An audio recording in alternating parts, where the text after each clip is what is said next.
Good morning. Good morning, ma'am. Good morning, ma'am. Good morning, ma'am. Okay, കഴിഞ്ഞ ക്ലാസ്സിൽ നമ്മൾ human resource management എവിടെ വരെയാണ് എടുത്തു നിർത്തിയത്? ട്രെയിനിങ് മെത്തേഡ് തൊട്ട് എടുക്കുന്നത്.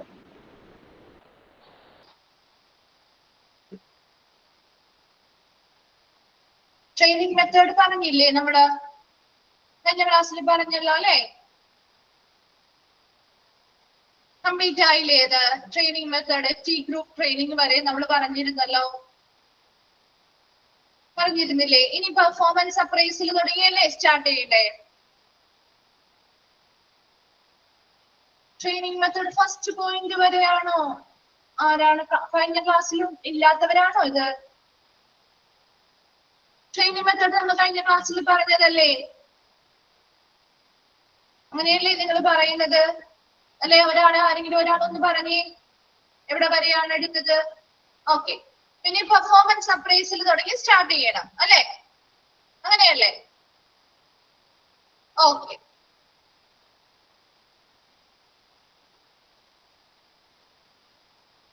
ഓക്കെ. അപ്പൊ അതിനിടയിൽ ക്ലാസ് ഒക്കെ മിസ് ആയിട്ടുണ്ടെങ്കിൽ അത് നോട്ട് ചെയ്ത് വെക്കാട്ടോ. റെക്കോർഡഡ് ക്ലാസ്സുകളൊക്കെ ഒന്ന് കണ്ട് അപ്ഡേറ്റ് ചെയ്യാട്ടോ.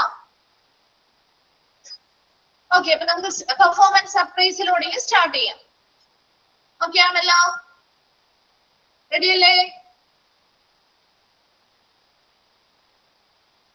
ഓക്കെ, അപ്പൊ പെർഫോമൻസ് അപ്രൈസൽ എന്ന് പറയുമ്പോൾ എന്തായിരിക്കും? എന്താണ് അവിടെ ചെയ്യാൻ നമ്മൾ? പെർഫോമൻസ് അപ്രൈസൽ, ഇവിടെ പെർഫോമൻസ് എന്ന് പറയുന്നത് പ്രകടനം അല്ലെ? പ്രകടനം വിലയിരുത്തുക. ആരുടെ പ്രകടനമാണ് ഇവിടെ നമ്മൾ വിലയിരുത്തുന്നത്? ആരുടെ പ്രകടനമായിരിക്കണം വിലയിരുത്തുക? എംപ്ലോയീസിന്റെ അല്ലെ? ജീവനക്കാരുടെ പ്രകടനം വിലയിരുത്തുന്ന ഒരു മെത്തേഡാണ് പെർഫോമൻസ് അപ്രൈസൽ എന്ന് പറയുന്നത്. Performance appraisal is A process of estimating an employee's performance of a job in terms of its requirements. അതായത് ഒരു ജോലിക്ക് അതിന്റെ ആവശ്യകതകൾക്കനുസരിച്ച് അല്ലെ? ഓരോ ജോലിക്കും അതിൻ്റെതായ പ്രത്യേകതകളുണ്ട്. അപ്പൊ ഓരോ ജോലിയുടെയും ആവശ്യകതകൾക്കനുസരിച്ചുള്ള രീതിയിൽ അവിടുത്തെ എംപ്ലോയീസ് പെർഫോം ചെയ്യുന്നുണ്ടോ, അവരുടെ പ്രകടന നിലവാരം ആ ജോലിയുടെ ആവശ്യകതകൾക്കനുസരിച്ച് എത്രത്തോളം ഉണ്ട് എന്ന കാര്യങ്ങള് എസ്റ്റിമേറ്റ് ചെയ്യുന്ന അല്ലെങ്കിൽ വിലയിരുത്തുന്നതിനെയാണ് നമ്മൾ പെർഫോമൻസ് അപ്രൈസൽ എന്ന് പറയുന്നത്. ഫസ്റ്റ് സെന്റൻസ് ഒന്ന് അണ്ടർലൈൻ ചെയ്തിട്ടേ. Performance appraisal is a process of estimating an employee's performance of a job in terms of its requirements. ഒരു ജോലി, അവരുടെ ആ ഒരു ജോലി എങ്ങനെയാണോ ചെയ്യേണ്ടത് അല്ലെ? ആ ജോലിയുടെ ആവശ്യകതക്കനുസരിച്ചായിരിക്കണം അവർ പ്രവർത്തിക്കേണ്ടത് അല്ലെ? അവരുടെ പ്രകടനം അങ്ങനെ ആയിരിക്കണം. അല്ലാതെ ഒരു ജോലിയുടെ ആവശ്യമില്ലാത്ത രീതിയിലല്ലല്ലോ അല്ലെ? അതിനെങ്ങനെ നല്ല രീതിയിൽ മികച്ചതാക്കി കൊടുക്കുവാൻ പറ്റും? ആ ഒരു ഓരോ ജോലിയുടെയും പ്രത്യേകതകൾക്കനുസരിച്ച് ആവശ്യകതകൾക്കനുസരിച്ച് ഓരോ എംപ്ലോയീസും നല്ല രീതിയിൽ പെർഫോം ചെയ്യുന്നുണ്ടോ, പ്രകടനം എത്രത്തോളം ബെറ്റർ ആണ് അവരുടെ, ഇനി പ്രകടനം നല്ല രീതിയിൽ അവർ കാഴ്ചവെക്കുന്നില്ലേ എന്ന കാര്യങ്ങളൊക്കെ നമ്മൾ എന്ത് ചെയ്യുന്നുണ്ട്? ഈ ഒരു പെർഫോമൻസ് അപ്രൈസൽ എന്ന് പറയുന്ന ആ ഒരു പ്രക്രിയയിലൂടെ വിലയിരുത്തുന്നുണ്ട്. കിട്ടിയോ? എന്താണ് ഒരു പെർഫോമൻസ് അപ്രൈസൽ എന്ന് പറയുന്നത്? എന്താന്ന് മനസ്സിലായോ? മനസ്സിലായോ? എന്താണ് ഒരു പെർഫോമൻസ് അപ്രൈസൽ? അവിടെ ഒരു എംപ്ലോയീസിന്റെ അല്ലെ, അവരുടെ ജീവനക്കാരുടെ അവരുടെ ജോലിയിലുള്ള പ്രകടന നിലവാരം വിലയിരുത്തുന്നു. അത്ര മനസ്സിലാക്കിയാൽ മതി കേട്ടോ. ഇനി എന്തൊക്കെയാണ് ഒരു പെർഫോമൻസ് ഇവാലുവേഷൻ പ്രോസസ് ഇൻക്ലൂഡ്? ഇനി എങ്ങനെയൊക്കെയാണ് നമ്മളൊരു പെർഫോമൻസ് അല്ലെങ്കിൽ അവരുടെ പ്രകടനം വിലയിരുത്തുന്നതുമായി ബന്ധപ്പെട്ട പ്രധാന പ്രോസസ് അല്ലെങ്കിൽ പ്രക്രിയകളാണ് താഴെ പറയുന്നത്. ഫസ്റ്റ് വൺ ആണ് എസ്റ്റാബ്ലിഷ് പെർഫോമൻസ് സ്റ്റാൻഡേർഡ്സ്. അപ്പൊ ഇവിടെ എപ്പോഴും എന്തിനും നമ്മളൊരു വിലയിരുത്തൽ നടത്തണമെങ്കിൽ കൃത്യമായ സ്റ്റാൻഡേർഡ്സ് അല്ലെങ്കിൽ മാനദണ്ഡങ്ങൾ അവിടെ സ്ഥാപിച്ചിരിക്കണം അല്ലെ? അപ്പൊ ആ ഒരു മാനദണ്ഡങ്ങൾക്കനുസരിച്ചാണ് ഇവർ ആ ഒരു സ്റ്റാൻഡേർഡിലേക്ക് എത്തുന്നുണ്ടോ, ആ ഒരു സ്റ്റാൻഡേർഡിലേക്ക് എത്തപ്പെടാതെ വരുന്നുണ്ടോ എന്ന രീതിയിലുള്ള കാര്യങ്ങള് കൃത്യമായിട്ട് നമുക്ക് മനസ്സിലാക്കണമെങ്കിൽ ഈ അവരുടെ പ്രകടനവുമായി ബന്ധപ്പെട്ട കൃത്യമായ സ്റ്റാൻഡേർഡ്സ് അല്ലെങ്കിൽ മാനദണ്ഡങ്ങൾ സ്ഥാപിക്കുക. മനസ്സിലായോ? ഫസ്റ്റ് പോയിന്റ് ആ ഒരു സ്റ്റാൻഡേർഡിനനുസരിച്ച്, ആ സ്റ്റാൻഡേർഡ്സ് വെച്ചിട്ടായിരിക്കും നമ്മൾ ഇവരുടെ ആ ഒരു പെർഫോമൻസിനെ വിലയിരുത്താൻ പോകുന്നത്. ആ ഒരു സ്റ്റാൻഡേർഡിനനുസരിച്ച് എത്തുന്നുണ്ട്, അല്ലെങ്കിൽ സ്റ്റാൻഡേർഡിനേക്കാൾ ഉയർന്ന രീതിയിലാണ് അവർ പെർഫോം ചെയ്യുന്നതെങ്കിൽ മികച്ച പെർഫോമൻസ് ആണെന്ന് നമുക്ക് പറയാൻ പറ്റും. എന്നാൽ ആ സ്റ്റാൻഡേർഡിലേക്ക് അവരുടെ പെർഫോമൻസ് എത്തുന്നില്ല എങ്കിലോ അവർ പുവർ പെർഫോമൻസ് ആണ് കാഴ്ചവെക്കുന്നത് എന്ന് നമുക്ക് പറയാൻ പറ്റും. അപ്പൊ അതിനുവേണ്ടി ആ ഒരു പെർഫോമൻസ് ഇവാലുവേറ്റ് ചെയ്യുന്ന അല്ലെങ്കിൽ വിലയിരുത്തുന്നതിന് വേണ്ടി കൃത്യമായ മാനദണ്ഡങ്ങൾ ആദ്യം സ്ഥാപിക്കുക. രണ്ടാമതായിട്ട് convey performance expectations to employees. ഇനി എന്താണ്, ഒരു ജോലിയിലേക്ക് ഒരു വ്യക്തിയെ നമ്മൾ ജോലിക്ക് എടുക്കുന്ന സമയത്ത് അവരോട് എന്ത് ചെയ്യണം, അവരെങ്ങനെയാണ് പെർഫോം ചെയ്യേണ്ടത്, ആ ഒരു ജോലിയിൽ നിങ്ങൾ എങ്ങനെ പ്രകടനം കാഴ്ചവെക്കണം എന്നതിനെ കുറിച്ചുള്ള ഒരു എക്സ്പെക്ടേഷൻ ഉണ്ടാവുമല്ലോ അല്ലെ, ഒരു പ്രതീക്ഷ ഉണ്ടാവും.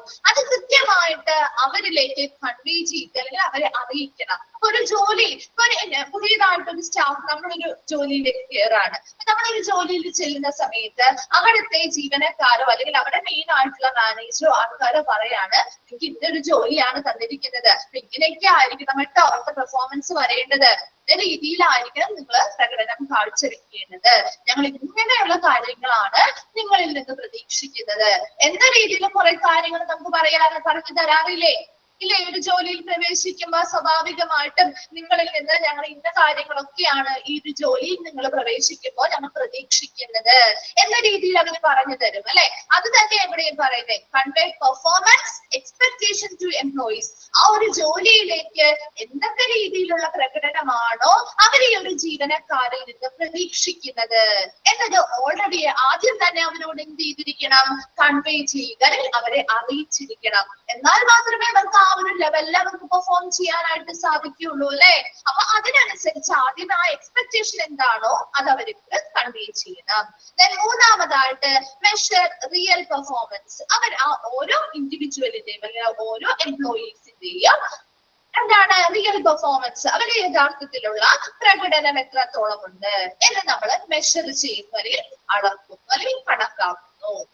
കമ്പയർ ആക്ച്വൽ പെർഫോമൻസ് വിത്ത് സ്റ്റാൻഡേർഡ്സ്. ഇനി എന്ത് ചെയ്തു, നമ്മൾ ആദ്യം പറഞ്ഞിരുന്നു സ്റ്റാൻഡേർഡ്സ് എന്ത് ചെയ്യണം, സ്ഥാപിക്കണമെന്ന്. ഇനി ഇവരുടെ യഥാർത്ഥത്തിലുള്ള പെർഫോമൻസും സ്റ്റാൻഡേർഡുകളുമായിട്ട് നമ്മൾ എന്ത് ചെയ്യും, താരതമ്യം ചെയ്യും. അപ്പൊ നമുക്ക് മനസ്സിലാവും അവർ സ്റ്റാൻഡേർഡ്സിനും മികച്ച രീതിയിൽ പെർഫോം ചെയ്യുന്നുണ്ടോ, ഇനി അത്ര നല്ല രീതിയിൽ പെർഫോമൻസ് എത്തിയിട്ടില്ലേ എന്ന രീതിയിലുള്ള എല്ലാ കാര്യങ്ങളും നമുക്ക് ഈ ഒരു കമ്പാരിസൺ അല്ലെങ്കിൽ താരതമ്യം ചെയ്യുന്നത് വഴി മനസ്സിലാക്കാൻ സാധിക്കും.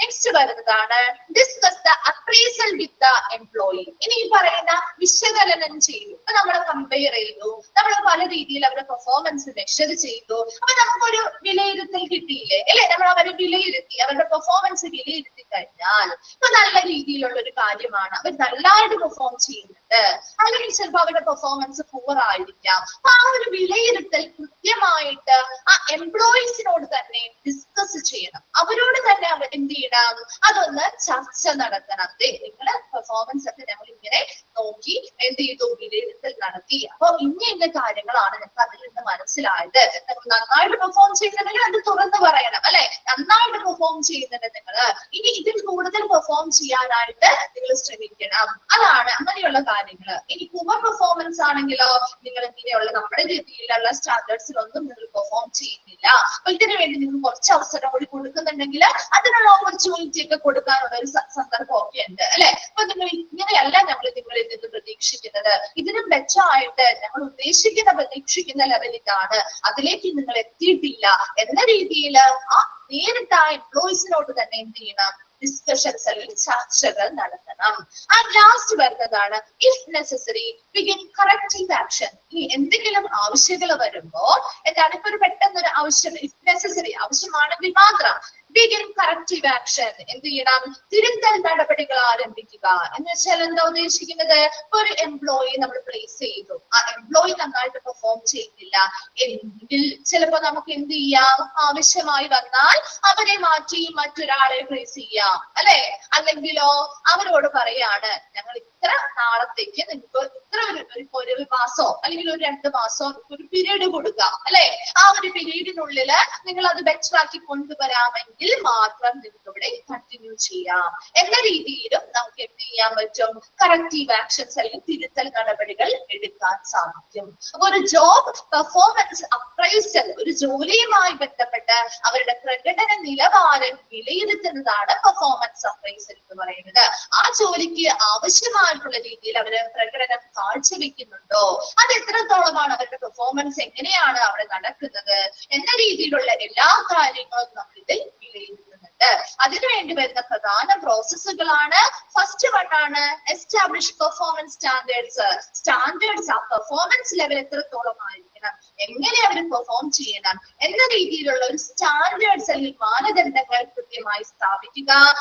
അവരോട് ഈ പറയുന്ന ഒരു ജോലിയിൽ അവരെ പ്രവേശിക്കുമ്പോൾ തന്നെ ഏതൊക്കെ രീതിയിലുള്ള ജോലിയാണ് അവർ ചെയ്യുന്നത്, അവരിൽ നിന്ന് എങ്ങനെയുള്ള ഒരു പെർഫോമൻസ് ആണ് ഈ എംപ്ലോയർ പ്രതീക്ഷിക്കുന്നത് എന്ന രീതിയിലുള്ള കാര്യങ്ങൾ ആദ്യം തന്നെ അവരോട് കൺവേ ചെയ്ത് അല്ലെങ്കിൽ അറിയിച്ചു കൊടുക്കണം. ദെൻ അവരുടെ റിയൽ പെർഫോമൻസ്, അവരുടെ യഥാർത്ഥ പെർഫോമൻസ് അല്ലെങ്കിൽ പ്രകടനം ആ ജോലിയിൽ എങ്ങനെയാണെന്ന് മെഷർ ചെയ്യുന്നു, അളക്കുന്നു. ഇനി ഈ ഒരു റിയൽ പെർഫോമൻസ് അല്ലെങ്കിൽ യഥാർത്ഥ പെർഫോമൻസും ആ സ്റ്റാൻഡേർഡും തമ്മിൽ എന്ത് ചെയ്യുന്നു, കമ്പയർ ചെയ്യുന്നു, താരതമ്യം ചെയ്യുന്നു. അതിലൂടെ നമുക്ക് ആ ഒരു പെർഫോമൻസ് ലെവൽ എത്രത്തോളം ഉണ്ട്, മികച്ചതായിട്ട് പെർഫോം ചെയ്യുന്നുണ്ടോ അല്ലെങ്കിൽ പുവർ പെർഫോമൻസ് ആണോ എന്ന രീതിയിലുള്ള ഒരു വിലയിരുത്തൽ കിട്ടുകയും ആ വിലയിരുത്തിയതിനെ കുറിച്ച് ആ എംപ്ലോയീസിനോട് തന്നെ നേരിട്ട് എന്ത് ചെയ്യുന്നു, ഡിസ്കഷൻസ് നടത്തുകയും ആവശ്യമായി വന്നാൽ തിരുത്തൽ നടപടികൾ സ്വീകരിക്കാൻ സാധിക്കും. ക്ലിയർ ആണോ? പെർഫോമൻസ് അപ്രൈസൽ പ്രോസസ്സും എല്ലാം ക്ലിയർ ആണോ?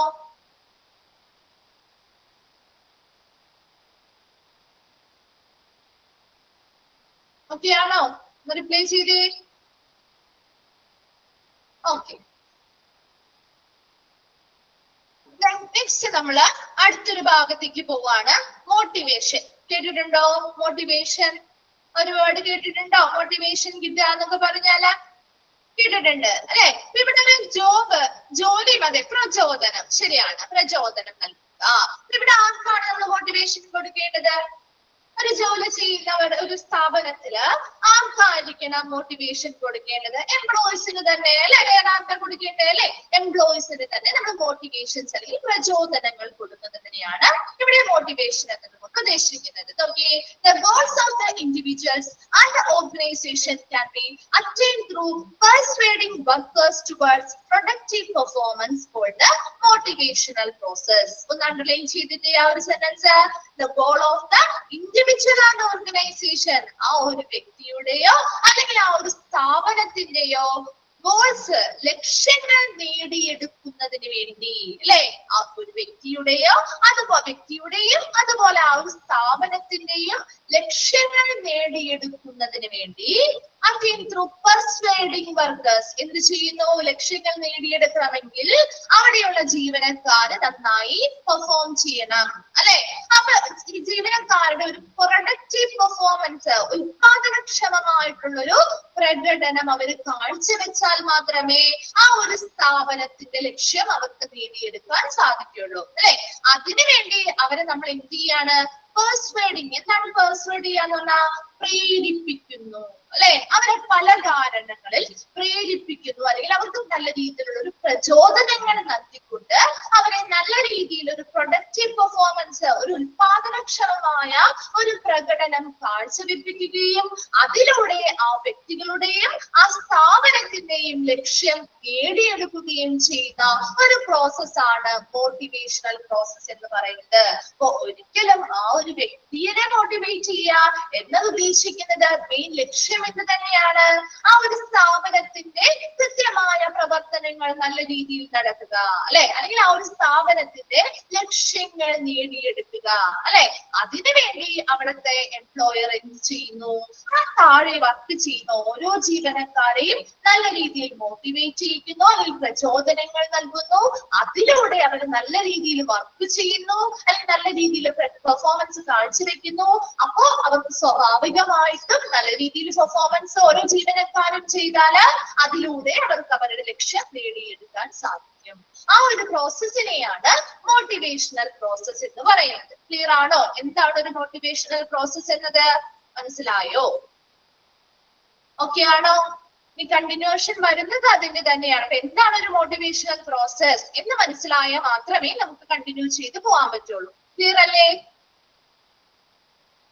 ഓക്കെ. നെക്സ്റ്റ് പറയുന്നത് it attracts and begin action and also act as a factor in the continuation of activity until objectives have been attained.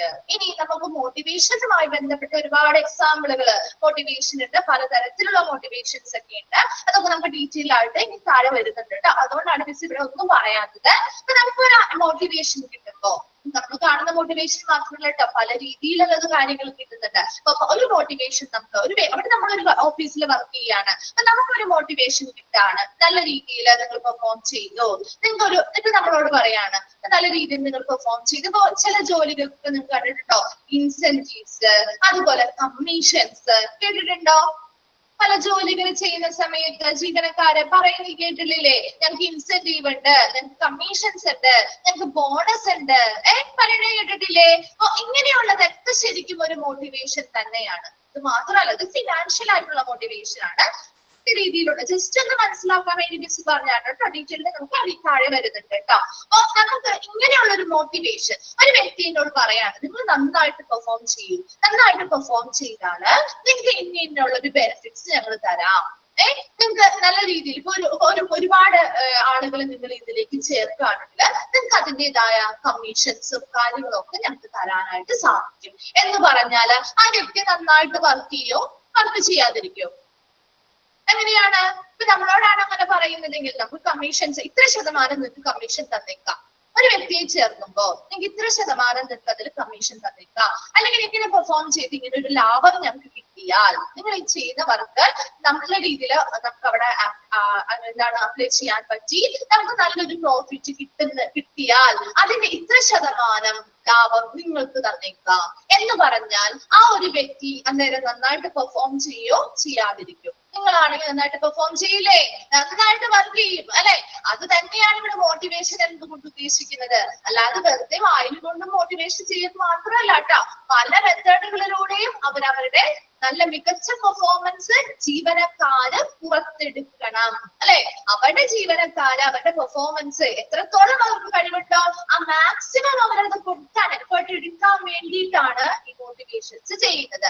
ഇങ്ങനെയുള്ള മോട്ടിവേഷൻ കൊടുക്കുമ്പോ സ്വാഭാവികമായിട്ടും ഒരു വ്യക്തി അതിൽ ആകൃഷ്ടനാവും അല്ലെ, അട്രാക്റ്റഡ് ആവും. അതുകൊണ്ടല്ലേ അവര് നന്നായിട്ട് വർക്ക് ചെയ്യാൻ ശ്രമിക്കുന്നത്. അപ്പൊ അവർ അട്രാക്റ്റഡ് ആവും, അല്ലെങ്കിൽ അവരെ ആകർഷിക്കുന്നതിലൂടെ ആ ഒരു പെർഫോമൻസ് അല്ലെങ്കിൽ ആ ഒരു ലക്ഷ്യം എന്താണോ നമ്മൾ അവിടെ ഉദ്ദേശിച്ചിരിക്കുന്ന ലക്ഷ്യം, ആ കമ്പനി അല്ലെങ്കിൽ ആ ഒരു സ്ഥാപനം ഉദ്ദേശിച്ചിരിക്കുന്ന ലക്ഷ്യം അല്ലെങ്കിൽ അവിടുത്തെ ആ ഒരു പ്രവർത്തനങ്ങള് നല്ല രീതിയിൽ ആരംഭിക്കാനും അത് കണ്ടിന്യൂ ചെയ്ത് കൊണ്ടുപോകാനും ഈ ഒരു മോട്ടിവേഷനിലൂടെ സാധിക്കും എന്താ പറയുന്നത്. രണ്ടാമത്തെ പോയിന്റ് എന്താ പറഞ്ഞേ?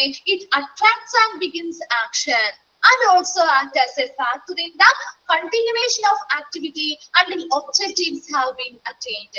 ആ ഒരു സ്ഥാപനത്തിന്റെ ലക്ഷ്യം നേടിയെടുക്കുന്നതിന് വേണ്ടി അല്ലെ, ലക്ഷ്യം നേടിയെടുക്കുന്നതിന് വേണ്ടിയുള്ള പ്രവർത്തനങ്ങളുടെ തുടർച്ച, അതിനു വേണ്ടിയിട്ടുള്ള ആരംഭം, ഇങ്ങനെയുള്ള എല്ലാ കാര്യങ്ങളിലേക്കും ഒരു വ്യക്തിയെ കൊണ്ടുവരണമെങ്കിൽ അവർ അതിൽ അട്രാക്റ്റഡ് ആവണം അല്ലെ, ആകർഷണം കിട്ടണം. അങ്ങനെ ഒരു ആകർഷത കിട്ടിക്കഴിഞ്ഞാൽ അല്ലെങ്കിൽ അവർ അതിൽ അട്രാക്റ്റഡ് ആയി കഴിഞ്ഞാൽ അവർ സ്വാഭാവികമായിട്ടും ആ ഒരു കമ്പനിയുടെ ലക്ഷ്യം നേടിയെടുക്കുന്നതിന് വേണ്ടി എല്ലാ തരത്തിലുമുള്ള പ്രവർത്തനങ്ങൾ കൊടുക്കും അല്ലെ. അവർ ആ ഒരു പ്രവർത്തനം ആരംഭിക്കുന്ന സ്റ്റേജ് മുതൽ അല്ലെ, ആ പ്രവർത്തനം ആരംഭിക്കുന്നത് മുതൽ ആ ഒരു ലക്ഷ്യം നേടിയെടുക്കുന്നത് വരെ തുടർച്ചയായിട്ട് അവരവിടെ പ്രവർത്തിക്കാൻ തുടങ്ങും അല്ലെ. അത് തന്നെയാണ് ഒരു മോട്ടിവേഷന്റെ പ്രധാന ലക്ഷ്യവും. ക്ലിയർ ആണോ? ആ രണ്ട് പോയിന്റ്സ് ക്ലിയർ ആണോ? എന്താണ് മോട്ടിവേഷൻ എന്ന് മനസ്സിലായോ? ഓക്കെ. നെക്സ്റ്റ് പറയുന്നത് ഒബ്ജക്റ്റീവ്സ് ഓഫ് മോട്ടിവേഷൻ. ഒരു മോട്ടിവേഷന്റെ ഒബ്ജക്റ്റീവ് അല്ലെങ്കിൽ ലക്ഷ്യങ്ങൾ എന്തൊക്കെയാണ്? It is the purpose of motivation to create conditions in which people are willing to work with passion, initiative, interest and enthusiasm, with a high personal and group moral satisfaction, with a sense of responsibility, loyalty and discipline, and with pride and confidence in a most coherent manner, so that the goals of an organization are attained effectively. ഇനി എന്താ ഒരു വലിയ sentence ആണ് അല്ലെ. അപ്പൊ നമ്മുടെ മോട്ടിവേഷന്റെ objectives അല്ലെങ്കിൽ ലക്ഷ്യങ്ങളാണ് പറയുന്നത്. ഒരു മോട്ടിവേഷൻ കിട്ടി, ഇപ്പൊ ഒരു വ്യക്തിക്ക് ഒരു മോട്ടിവേഷൻ കിട്ടി, അങ്ങനെ ഒരു മോട്ടിവേഷൻ കിട്ടിയാൽ സ്വാഭാവികമായിട്ടും അവരെങ്ങനെ വർക്ക് ചെയ്യും? People are willing to work. എങ്ങനെയായിരിക്കും? വിത്ത് പാഷൻ അല്ലെ. എന്താണ് ഒരു പാഷൻ എന്ന് പറഞ്ഞാല്? അഭിനിവേശം അല്ലെ. ആ ഒരു ജോലിയോട് ഭയങ്കര പാഷൻ ആണ്, എനിക്ക് ഭയങ്കര പാഷൻ ആയിട്ടാണ് ഞാൻ വർക്ക് ചെയ്യുന്നേ എന്ന് പറയണ കേട്ടിട്ടില്ലേ? ഇതെന്റെ പാഷൻ ആണ് എന്നൊക്കെ ആളുകൾ പറയുന്നത് കേട്ടിട്ടില്ലേ? ഒരു അഭിനിവേശം അല്ലെ. ആ ഇനിഷ്യേറ്റീവ്, എന്താണ് ഇനിഷ്യേറ്റീവ്? മുൻകൈ എടുത്തുകൊണ്ട് അല്ലെ. enthusiasm, എന്താണ് enthusiasm? ഉത്സാഹത്തോടു കൂടി അല്ലെ. ഇൻട്രസ്റ്റ്, അല്ലെങ്കിൽ ആവേശം എന്ന് പറയാം, ശരിയാണ്. ഇൻട്രസ്റ്റ് എന്താ? താല്പര്യത്തോടു കൂടി അല്ലെ. അത്രയും പോയിന്റ്സ് നോക്കിയേ. അപ്പൊ എപ്പോഴും ഒരു മോട്ടിവേഷന്റെ പ്രധാന ഉദ്ദേശം എന്ന് പറയുന്നത് ടു ക്രിയേറ്റ് കണ്ടീഷൻ. എങ്ങനെയുള്ള ഒരു അന്തരീക്ഷമായിരിക്കണം അവിടെ സൃഷ്ടിക്കേണ്ടത്? ജോലി ചെയ്യുന്ന, വർക്ക് ചെയ്യുന്ന ഇടം അവരെങ്ങനെയായിരിക്കണം ആ ഒരു വർക്ക് ചെയ്യേണ്ടത്? വളരെ വില്ലിംഗ് ആയിട്ട് അല്ലെ, വളരെ അവർക്ക് ഇഷ്ടത്തോടു കൂടി, നല്ല പാഷനോട് കൂടി, അതുപോലെ നല്ല എല്ലാ കാര്യങ്ങളും അവർ മുൻകൈയെടുത്ത്, ഒരാളെ നിർബന്ധിക്കേണ്ട ഒരവസ്ഥ വരരുത് അല്ലെ.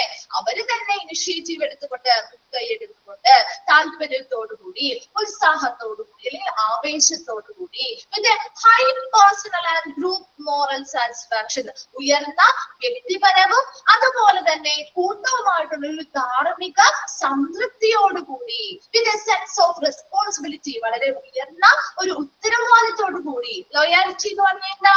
വിശ്വസ്തയോട് കൂടി അല്ലെ. ആൻഡ് ഡിസിപ്ലിൻ, നല്ലൊരു അച്ചടക്കത്തോടു കൂടി. ആൻഡ് വിത്ത് പ്രൈഡ്, നല്ലൊരു ആത്മവിശ്വാസത്തോടു കൂടി അല്ലെ, നല്ലൊരു അഭിമാനത്തോടു കൂടി. പിന്നെ മോസ്റ്റ് കൊഹറന്മാർ, ഇങ്ങനെയുള്ള എല്ലാ നല്ല രീതികളിലൂടെയും so that the goals of an organisation are attained effectively. അപ്പൊ ഇങ്ങനെയുള്ള ഒരു എൻവയോൺമെന്റ് അല്ലെങ്കിൽ ഇങ്ങനത്തെ ഒരു അന്തരീക്ഷത്തിൽ അല്ലെങ്കിൽ സാഹചര്യത്തിലാണ് വ്യക്തികൾ വർക്ക് ചെയ്യുന്നതെങ്കിൽ ആ ഒരു സ്ഥാപനത്തിന്റെ ഗോൾസ് നമുക്ക് നന്നായിട്ട് അച്ചീവ് ചെയ്യാൻ പറ്റില്ലേ? ആ ലക്ഷ്യങ്ങള് കൃത്യമായിട്ട് നമുക്ക് പൂർത്തീകരിക്കാൻ പറ്റില്ലേ? അല്ലെ. അവരുടെ ജീവനക്കാര് വളരെ ഇൻട്രസ്റ്റിംഗ് ആയിട്ട്, അവരോടൊന്നും പറയേണ്ട കാര്യമില്ല, അവർക്ക് ഇങ്ങനെ മോട്ടിവേഷൻ കൊടുക്കുന്ന സമയത്ത് തന്നെ അവർ എന്ത് ചെയ്യുന്നു? അവരുടെ മാക്സിമം താല്പര്യത്തില്, മാക്സിമം എഫേർട്ട് എടുത്തുകൊണ്ട്, വളരെ റെസ്പോൺസിബിൾ ആയി, വിശ്വസ്തയോടുകൂടി, ആൻഡ് കോൺഫിഡൻസോടുകൂടി, എല്ലാ രീതിയിലും ഒരുപാട് നമ്മൾ കുറെ ടോപ്പിക്സ് പറഞ്ഞു അല്ലെ, ഒരുപാട് വിശേഷണങ്ങൾ പറഞ്ഞു. അപ്പൊ അങ്ങനെയുള്ള എല്ലാം കൂട്ടിച്ചേർത്തുകൊണ്ട് ഇതേ രീതിയിൽ അവിടെയുള്ള ജീവനക്കാര് ഈ കണ്ടീഷനിൽ വർക്ക് ചെയ്യുകയാണെങ്കിൽ എന്താണ്? ആ ഒരു ഓർഗനൈസേഷന്റെ ലക്ഷ്യങ്ങളെല്ലാം വളരെ ഫലപ്രദമായിട്ട് നമുക്ക് നേടിയെടുക്കാൻ സാധിക്കും അല്ലെ. അതാണ് ഒരു മോട്ടിവേഷന്റെ പ്രധാന പർപ്പസ് അല്ലെങ്കിൽ ഉദ്ദേശം എന്ന് പറയുന്നത്. അവിടുത്തെ ലക്ഷ്യങ്ങൾ നേടിയെടുക്കണം, അതിനുവേണ്ടി ജീവനക്കാര് ഈ പറയുന്ന രീതിയിൽ എല്ലാ രീതിയിലും ഇങ്ങനെയായിരിക്കണം, നന്നായി വർക്ക് ചെയ്യുന്ന ഈ എല്ലാ ഗുണങ്ങളും അവർക്ക് ആ ഒരു സമയത്ത്, വർക്ക് ചെയ്യുന്ന സമയത്ത് ഈ പറയുന്ന എല്ലാ സവിശേഷതകളും ഉണ്ടായി, ആ ഒരു സവിശേഷതകളോട് കൂടിയാണ് അവർ വർക്ക് ചെയ്യുന്നതെങ്കിൽ അവിടുത്തെ ആ ഓർഗനൈസേഷന്റെ ലക്ഷ്യം കൃത്യമായിട്ട് വളരെ ഫലപ്രദമായിട്ട് നമുക്ക് നേടിയെടുക്കാൻ സാധിക്കും. ക്ലിയർ ആണോ? ആ ഒരു സെന്റൻസ് വലിയൊരു സെന്റൻസ് ആണ്. ഓക്കെ ആണോ? അത് മനസ്സിലായോ? ഒന്ന് റിപ്ലൈ ചെയ്തേ.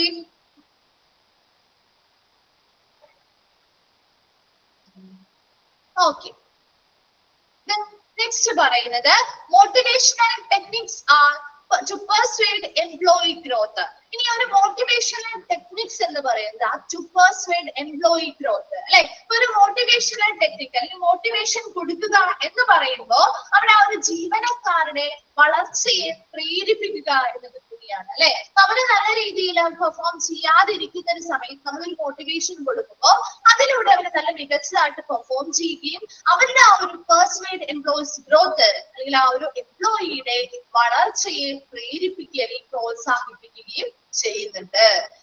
നെക്സ്റ്റ് നമ്മൾ പറയാൻ പോകുന്നത് management techniques design to increase motivation.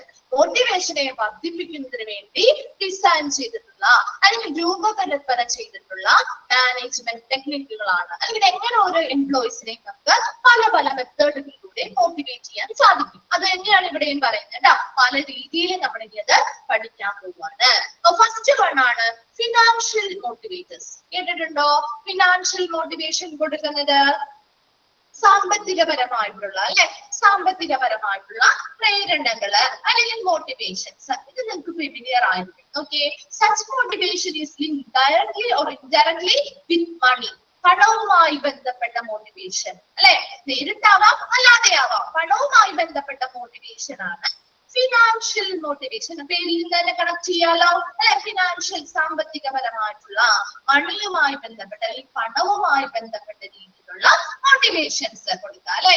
അതായത് അവർക്ക് പണം, വേജസ്, അവരുടെ ശമ്പളമാവാം അല്ലെ, അവരുടെ വേതനമാവാം, സാലറി ശമ്പളമാവാം, വേജസ് വേതനത്തിലൂടെയാവാം. നമ്മൾ പറയാറില്ലേ ചിലപ്പോ നിങ്ങൾ നന്നായിട്ട് വർക്ക് ചെയ്യും അല്ലെങ്കിൽ ഓവർ ടൈം കാര്യങ്ങളും ഒക്കെ എടുക്കുകയാണെങ്കിൽ നിങ്ങൾക്ക് ഇത്ര രൂപ നിങ്ങളുടെ ശമ്പളത്തിൽ ഞങ്ങൾ ഇത്ര ശതമാനം കൂട്ടിത്തരാം എന്ന് പറയാറുണ്ട് അല്ലെ. അപ്പൊ അവര് കുറച്ച് സമയം കൂടി കൂടുതൽ നിന്ന് വർക്ക് ചെയ്യില്ലേ അല്ലെ.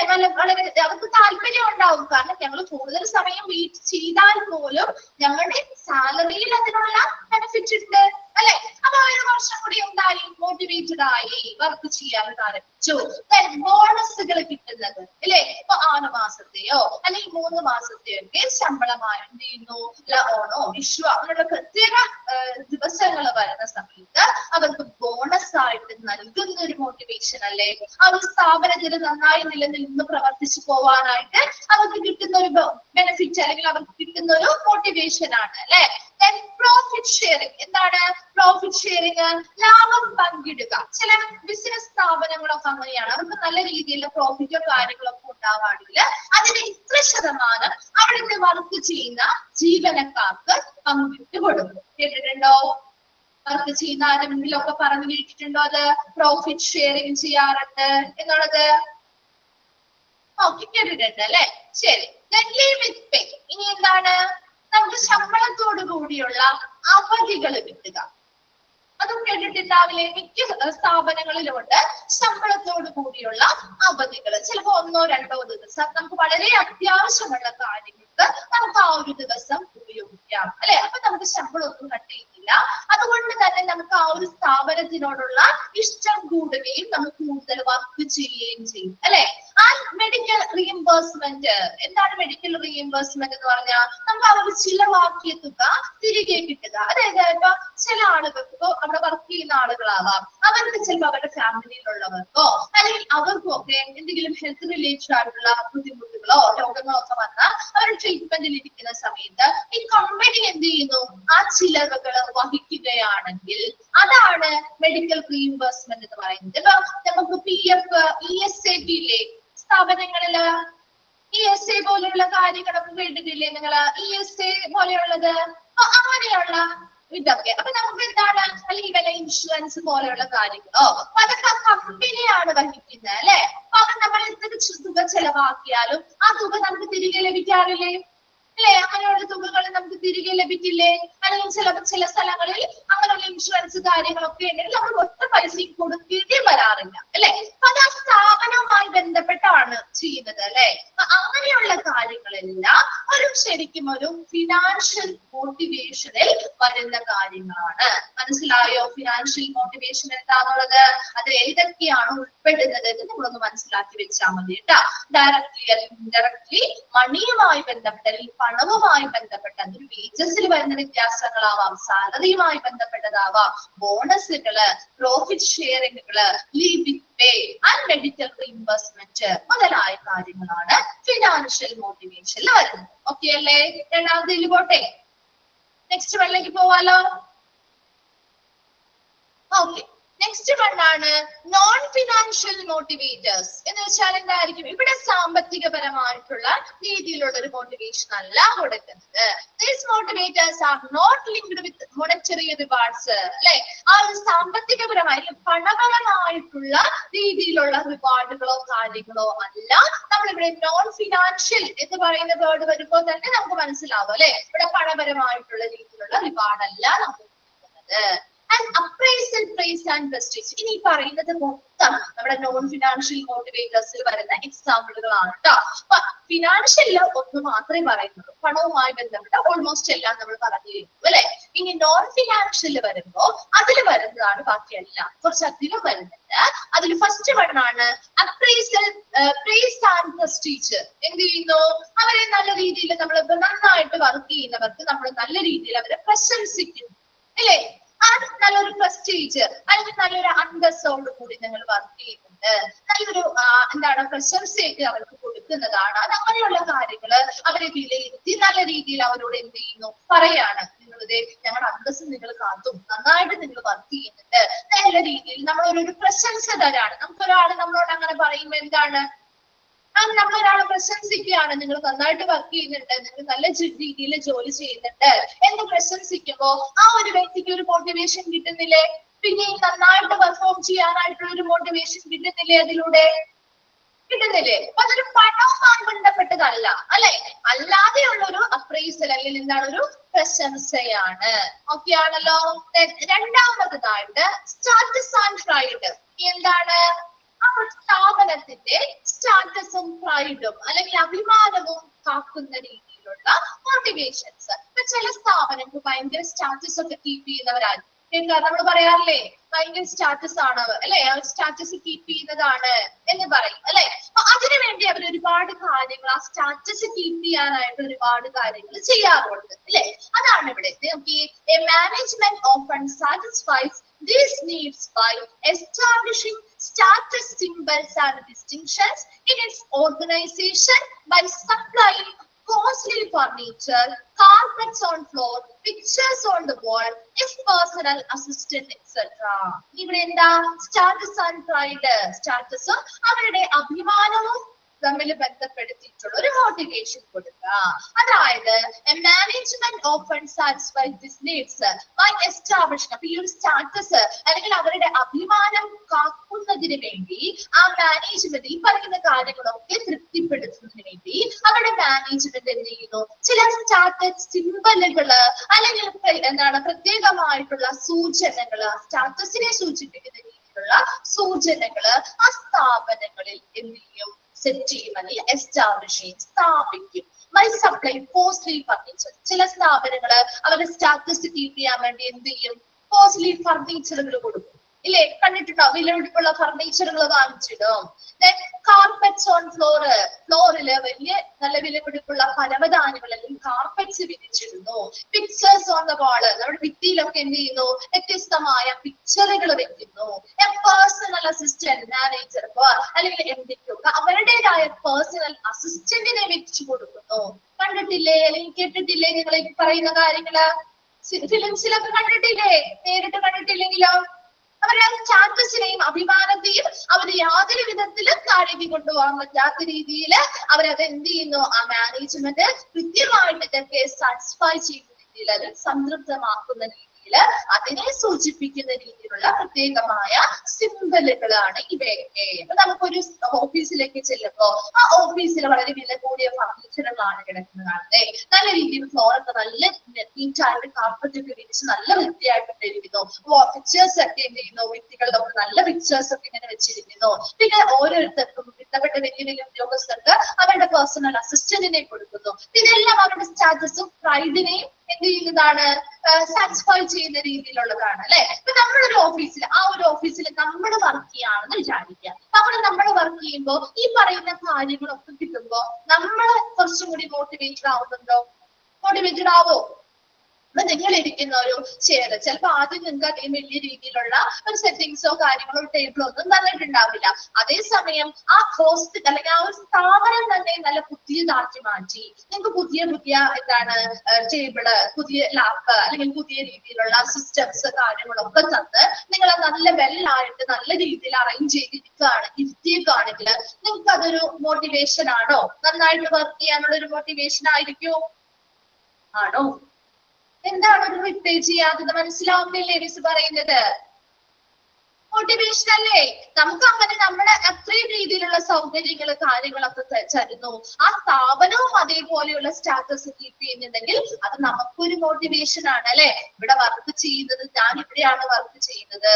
അപ്പൊ അങ്ങനെ പുറത്തോട്ട് ആളുകളോട് പറയാനും അവിടെ നല്ല രീതിയിൽ പെർഫോം ചെയ്യണം, നിങ്ങൾക്ക് പോകണം, ഞാൻ അവിടെ നിലനിൽക്കണം എങ്കിൽ നല്ല രീതിയിൽ ഞാൻ പെർഫോം ചെയ്യണം, ഈ പറയുന്ന സൗകര്യങ്ങളൊക്കെ കിട്ടണമെങ്കിൽ ഞാൻ ഇവിടെ വർക്ക് ചെയ്താലേ പറ്റുള്ളൂ അല്ലെ. അതിനുവേണ്ടി ഒരു വ്യക്തി ചെയ്യും? അവരുടെ മാക്സിമം എഫേർട്ട് എടുത്ത് അവർ വർക്ക് ചെയ്യും അല്ലെ? അതാണ് ഇവിടെ സ്റ്റാറ്റസ് ആൻഡ് പ്രൈഡ് എന്നത് കൊണ്ട് ഉദ്ദേശിക്കുന്നത്. അപ്പൊ അതൊരു മോട്ടിവേഷൻ തന്നെയാണ്. ക്ലിയർ ആയോ അത്? ഓക്കെ അല്ലേ? അടുത്തയിലേക്ക് പോട്ടെ. ഓക്കെ, അപ്പൊ നമ്മള് ഫിനാൻഷ്യൽ മോട്ടിവേഷൻ പറഞ്ഞിരുന്നു, നോൺ ഫിനാൻഷ്യല് 2 കാര്യങ്ങൾ പറഞ്ഞിരുന്നു. ഇവിടെ വരെയും ഓക്കെ ആണോ? ക്ലിയർ ആണോ? ജസ്റ്റ് എന്താണ് നിങ്ങൾ ആ ഒരു ഹെഡിങ് മാത്രം മനസ്സിലാക്കി വെക്കുക കേട്ടോ. ഹെഡിങ് പഠിക്കുക, അതിനുള്ളിലെ കാര്യങ്ങൾ ഒന്ന് മനസ്സിലാക്കി വെച്ചാൽ മതി. ഓക്കെ അല്ലേ? നമ്മൾ നെക്സ്റ്റിലേക്ക് പോവാണ്. കോമ്പറ്റീഷൻ. എന്താണ് കോമ്പറ്റീഷൻ? മത്സരം അല്ലെ? Individuals are not expected to compete with one another if they feel they have chances to win and satisfy their ego. ഇവിടെ എന്താണ്? ഒരു ഇൻഡിവിജ്വല് അല്ലെങ്കിൽ പല ആളുകളും ഇപ്പൊ ഒരു സ്ഥാപനത്തിൽ വർക്ക് ചെയ്യുകയാണെങ്കിൽ അവര് പല ആളുകളും തമ്മിൽ എന്ത് ചെയ്യാറുണ്ട്? കോമ്പറ്റീഷൻസ് അല്ലെങ്കിൽ മത്സരങ്ങൾ നടത്താറുണ്ട് അല്ലെ? അങ്ങനെ മത്സരങ്ങൾ നടത്തുന്നത് എന്തുകൊണ്ടാണ് അവിടെ മത്സരങ്ങൾ വരുന്നത്? അവർക്ക് ഒരുപാട് ഓപ്പർച്യൂണിറ്റി ഉള്ളത് കൊണ്ടാണോ മത്സരങ്ങൾ വരുന്നത്, അല്ലെങ്കിൽ ഒരൊറ്റ ഓപ്പർച്യൂണിറ്റി ഉള്ളത് കൊണ്ടാണോ? ഇപ്പൊ നമ്മളൊരു PSCയുടെ എക്സാം എടുക്കാം. അതാണ് ഇതിന്റെ ഏറ്റവും ബെസ്റ്റ് എക്സാമ്പിൾ. ഒരു PSC എക്സാം എടുത്തു കഴിഞ്ഞാൽ അവിടെ ഒരുപാട് പേര് മത്സരിക്കാൻ എത്തുന്നില്ലേ? എത്തുന്നുണ്ടോ? ഒരുപാട് പേര് മത്സരിക്കാൻ എത്തുന്നില്ലേ? എന്തുകൊണ്ടാണ് അവിടെ ഒരുപാട് പേര് മത്സരിക്കാൻ എത്തുന്നത്? അവർക്ക് ഒരുപാട് അവസരങ്ങൾ ഉള്ളത് കൊണ്ടാണോ, അതോ ഒരൊറ്റ അവസരം ഉള്ളത് കൊണ്ടാണോ? അവർക്ക് ഒറ്റ അവസരമുള്ളത് കൊണ്ടാണ് അല്ലെ? അവർക്കിപ്പോ ഒരു പൊസിഷനിലേക്ക് അപ്ലൈ ചെയ്യാനായിട്ട് ഒരൊറ്റ അവസരമേ ഉള്ളൂ. ആ ഒരൊറ്റ അവസരത്തിലാണ് ഇത്രയും പേര് മത്സരിക്കുന്നത് അല്ലേ? മനസ്സിലായോ? മിസ് കണക്ട് ചെയ്യുന്നത് എന്താണ് മനസ്സിലാവുന്നുണ്ടോ? ഒരു PSC എക്സാം, ഇപ്പൊ ഏതെങ്കിലും ഒരു PSC എക്സാം എടുക്കും, ഒരു LD ക്ലർക്കിന്റെ ഒരു എക്സാം വരുന്നു എന്ന് വിചാരിക്കുക. ആ ഒരു LD ക്ലർക്കിന്റെ എക്സാം വരുമ്പോ ഒരുപാട് പേര് അതിലേക്ക് അപ്ലൈ ചെയ്യുന്നത് എന്തുകൊണ്ടാ? എപ്പോഴും നമുക്ക് ഈ ഒരു അവസരം വരുന്നില്ല അല്ലെ? എപ്പോഴും വരുന്നുണ്ടെങ്കിൽ നമുക്ക് ഈ ഒരു പ്രാവശ്യം അല്ലെങ്കിൽ അവർ വിചാരിക്കും നമുക്ക് എന്താ പ്രാവശ്യം ഇല്ലെങ്കിൽ നമുക്ക് അടുത്ത പ്രാവശ്യം അവസരം ഉണ്ടല്ലോ, നമുക്കത് ചെയ്യാമെന്ന് വിചാരിക്കാം. എന്നാൽ എപ്പോഴും അവസരങ്ങൾ നമുക്ക് കിട്ടാത്തത് കൊണ്ട് തന്നെ ആ ഒരു എക്സാമിലേക്ക് ഒരുപാട് പേര് മത്സരിക്കാനുണ്ടാവും അല്ലെ? അതേസമയം നമ്മുടെ സ്ഥാപനത്തിൽ എങ്ങനെയായിരിക്കും മോട്ടിവേഷൻ കൊടുക്കേണ്ടത്? ഒരിക്കലും അവിടെ മത്സരമല്ല ചെയ്യേണ്ടത്. കാരണം എന്താ? ഇവിടെ ഓൾറെഡി അവർ പറയുന്നുണ്ട്. നോക്കിയേ, individuals are not expected to compete with one another. എന്താ അവിടെ ഒരു കണ്ടീഷനും പറയുന്നുണ്ട്. If they feel they have chances to win and satisfy their ego. അവരുടെ ഈഗോ അല്ലെങ്കിൽ അവരുടെ അഹംഭാവത്തെ അഹംഭാവം എന്ന ഒരു സ്ഥാനത്ത് അല്ലെങ്കിൽ അവരുടെ ഈഗോയെ സാറ്റിസ്ഫൈ ചെയ്യുന്ന രീതിയിൽ അല്ലെങ്കിൽ അവർക്ക് feel they have chances to win, അവർക്ക് വിൻ ചെയ്യാൻ അല്ലെങ്കിൽ അവർക്ക് അവിടെ എന്ത് ചെയ്യും, വിജയിക്കാനുള്ള അവസരങ്ങളുണ്ട് എന്ന് അവർക്ക് മനസ്സിലായാൽ അവിടെ ഇൻഡിവിജ്വൽസ് തമ്മിൽ ഒരു കോമ്പറ്റീഷൻ നടക്കോ? ഒരു കോമ്പറ്റീഷൻ നടക്കോ? ഇപ്പൊ എനിക്ക് മനസ്സിലാവാണ്, ഞാനൊരു ഓഫീസിൽ വർക്ക് ചെയ്യുന്നു, എന്റെ കൂടെയുള്ള ആളുകളും വർക്ക് ചെയ്യുന്നുണ്ട്. അപ്പൊ ഓരോരുത്തർക്കും അവരുടേതായ അവസരങ്ങളുണ്ട്. അവർക്ക് അവരുടെ ഈഗോയെ സാറ്റിസ്ഫൈ ചെയ്യാനും വിജയിക്കാനുമുള്ള ഓരോ അവസരങ്ങളും അവർക്ക് ഓരോരുത്തർക്കും ഉണ്ടെങ്കിൽ അവിടെ ഒരു കോമ്പറ്റീഷന്റെ കാര്യമുണ്ടോ? ഒരു കോമ്പറ്റീഷൻ നടത്തേണ്ട കാര്യമുണ്ടോ? ഒരു പ്രതീക്ഷിക്കേണ്ട കാര്യമുണ്ടോ? ഒറ്റ അവസരമാണെങ്കിൽ ഓക്കെ അല്ലെ? ഒരുപാട് പേരുണ്ട്, അവർക്ക് ഒരൊറ്റ ചാൻസ് കൊടുക്കുകയാണെങ്കിൽ ആർക്ക് വേണമെങ്കിലും ഇതില് കോമ്പീറ്റ് ചെയ്ത് മത്സരിച്ച് വിജയാവാം എന്നൊരു അവസരം കൊടുക്കുകയാണെങ്കിൽ ശരിയാണ്, അവിടെ ഒരു കോമ്പറ്റീഷൻ അല്ലെങ്കിൽ ഒരു മത്സരം നടക്കുന്നുണ്ട്. എന്നാൽ ഓരോരുത്തർക്കും അവരുടേതായ അവസരങ്ങൾ കൊടുക്കുകയാണെങ്കിലോ അപ്പൊ അവിടെ ഒരു കോമ്പറ്റീഷന്റെ ആവശ്യമുണ്ടോ? മനസ്സിലാവുന്നുണ്ടോ മിസ് പറയുന്നത് എന്താന്നുള്ളത്? ഒന്ന് റിപ്ലൈ ചെയ്തേ. ക്ലിയർ ആണെങ്കിൽ ഓക്കെ എങ്കിൽ ഒന്ന് റിപ്ലൈ ചെയ്യാം. മനസ്സിലാവുന്നുണ്ട് എന്നൊന്ന് റിപ്ലൈ ചെയ്യാം. ഓക്കെ ആണോ? അപ്പൊ ഇവിടെ പറയുന്നത് കോമ്പറ്റീഷൻ എന്ന് പറഞ്ഞാല് individuals are not expected to compete one another. അങ്ങോട്ടും ഇങ്ങോട്ടും അവർ കോമ്പീറ്റ് ചെയ്യുക അല്ലെങ്കിൽ മത്സരിക്കുന്നത് ഇവിടെ നമ്മൾ പ്രതീക്ഷിക്കുന്നില്ല. കാരണം എന്താ? If they feel they have chances to win and satisfy their ego, അവരുടെ ഈഗോയെ സാറ്റിസ്ഫൈ ചെയ്യുന്ന രീതിയിൽ തൃപ്തിപ്പെടുത്താനും അവർക്ക് വിജയിക്കാനും ഓരോ അവസരങ്ങളും അവരുടെ മുൻപിൽ പിന്നെയും ഉണ്ട് എന്ന് മനസ്സിലാക്കിയാൽ അവിടെ എന്ത് നടക്കുന്നില്ല? ഒരു കോമ്പറ്റീഷൻ എന്ന രീതിയിലുള്ള കാര്യങ്ങൾ നടക്കുന്നില്ല. എന്നാൽ പോലും അവിടെ ഓരോരുത്തർ മറ്റുള്ളവരുമായിട്ട് നമ്മളിവിടെ കോമ്പീറ്റ് ചെയ്യുന്നില്ല എങ്കിൽ പോലും അവര് സ്വന്തമായിട്ട് അവരുടേതായ എന്ത് ചെയ്യണം? അവസരങ്ങൾ ഉപയോഗിച്ച് ആ ഓരോ കാര്യങ്ങളിലും മുന്നേറണം അല്ലെ. അപ്പൊ അങ്ങനെ ഒരു കോമ്പറ്റീഷൻ കൊടുക്കാന്നല്ല അവർ ഉദ്ദേശിക്കുന്നത്, അങ്ങനെ ഒരു അവസരങ്ങൾ അവർക്ക് നൽകുക. അപ്പൊ അവർ കോമ്പീറ്റ് ചെയ്ത് അല്ലെങ്കിൽ അവർ ആ ഒരു മറ്റുള്ളവരുമായിട്ട് മത്സരിക്കുകയല്ല, അവർ സ്വയമേ ആ ഓരോ കാര്യങ്ങളും ചെയ്ത് വിജയിച്ച് മുന്നോട്ട് വരാനായിട്ടുള്ള അവസരങ്ങൾ അല്ലെങ്കിൽ ഓപ്പർച്യൂണിറ്റി കൊടുക്കുമ്പോൾ അവരതിൽ മോട്ടിവേറ്റഡ് ആവുകയാണ് ചെയ്യുന്നത് അല്ലെ. എനിക്ക് ഇതിൽ കൂടുതൽ പെർഫോം ചെയ്യാൻ എനിക്ക് സാധിക്കും. ആ ഒരു ഇതിൽ ഒരു നമുക്കൊരു ടാസ്ക് തന്നു, അതിൽ നമ്മൾ വിജയിച്ചാൽ നമുക്കപ്പോൾ മനസ്സിലാവില്ലേ നമ്മൾ അതിലും കൂടി കഴിവുള്ള ഒരു വ്യക്തിയാണ് അല്ലെ. എനിക്ക് ഇത്രയും ചെയ്യാനായിട്ട് എനിക്ക് കഴിവുണ്ടായിരുന്നു എന്ന് ചിലപ്പോൾ അപ്പോഴായിരിക്കും നമ്മൾ തിരിച്ചറിയാം അല്ലെ. അപ്പൊ അവരെന്ത് ചെയ്യും, മുൻപ് നടന്നതിലും കുറച്ചും കൂടി നല്ല രീതിയിൽ പെർഫോം ചെയ്യാൻ ശ്രമിക്കും. കാരണം എന്താ, അടുത്തൊരു അവസരം വരുമ്പോ അതും അവർക്ക് വിജയിക്കണം അല്ലെ. അതിനുവേണ്ടി അവർ ഒന്നുകൂടി എന്ത് ചെയ്യും, നല്ല രീതിയിൽ പെർഫോം ചെയ്യും. അതാണ് കോമ്പറ്റീഷൻ എന്നതുകൊണ്ട് ഇവിടെ ഉദ്ദേശിക്കുന്നത്. ക്ലിയർ ആയോ? എന്താണ് ഒരു കോമ്പറ്റീഷൻ എന്നതുകൊണ്ട് ഇവിടെ ഉദ്ദേശിക്കുന്ന കാര്യം? മോട്ടിവേഷൻ എങ്ങനെയാണ് കോമ്പറ്റീഷനിലൂടെ കിട്ടുന്നതെന്ന് മനസ്സിലായോ? ഓക്കെ ആണോ? ഓക്കെ. നെക്സ്റ്റ് പറയുന്നത് ഡെലിഗേഷൻ ഓഫ് അതോറിറ്റി. എന്താണ് ഡെലിഗേഷൻ ഓഫ് അതോറിറ്റി എന്ന് പറഞ്ഞാല് നമ്മൾ ആ ഒരു ജോലി അല്ലെ, ആ ഒരു ജോലി ഭാരം അല്ലെങ്കിൽ ചുമതല ഏൽപ്പിച്ചു കൊടുക്കുന്നതാണ് ഡെലിഗേഷൻ ഓഫ് അതോറിറ്റി എന്ന് പറയുന്നത്. അതായത് delegation of substantial amount of responsibility to carry out a given task often proves to be a strong motivation force.